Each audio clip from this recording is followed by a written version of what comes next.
Depuis le décollage du Vatican vers la RDC, beaucoup a été dit et écrit sur le voyage du pape.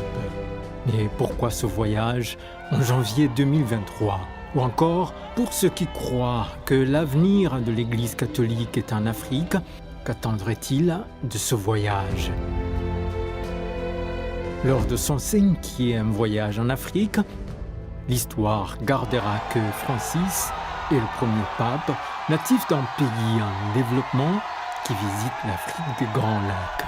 En 1985, le pape Jean-Paul II a visité le Zaïre d'alors, autre temps, autre réalité de la RDC de 2023. Le peuple qui vous accueille aujourd'hui et qui est là devant vous, c'est un peuple qui souffre. Una persona corrotta è onesta o non è onesta? Et dans son avion, le pape a annoncé qu'il avait initialement souhaité se rendre à l'est de la RDC, mais que la sécurité ne l'a pas permis.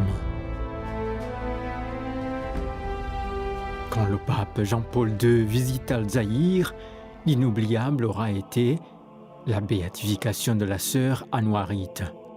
En 1964, cette religieuse a été tuée, bâillonnée par un rebelle qui tentait de la violer.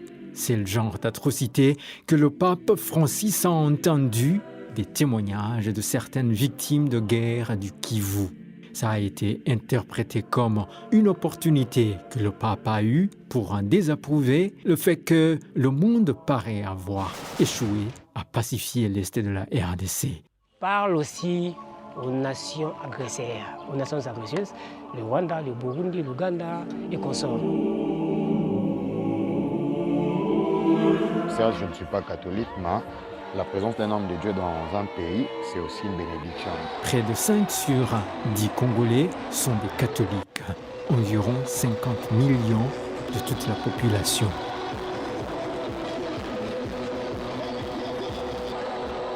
Selon des études, les églises dites du réveil se sont multipliées sous le règne de Mobutu, en parallèle avec l'église catholique qui ne taisait pas des imperfections du pouvoir.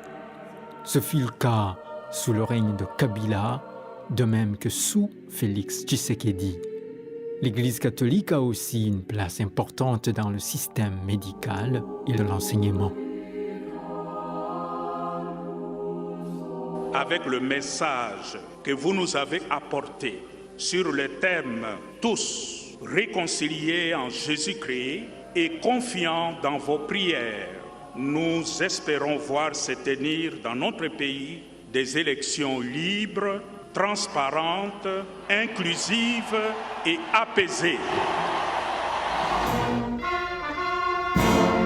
À part l'accueil réservé au pape Francis, certains de ses discours ont dénoncé ce qui a été qualifié de colonialisme économique en Afrique, plus spécialement en RD Congo. Giù le mani della Repubblica Democratica del Congo, giù le mani dell'Africa, basta soffocare l'Africa. J'espère vraiment que l'Est va retrouver sa paix initiale. Le pape a poursuivi son voyage au Soudan du Sud. Mais il n'a pas embrassé les pieds des dirigeants du pays, comme il l'a fait en 2019 au Vatican. En tout cas, sa santé ne le lui a pas permis.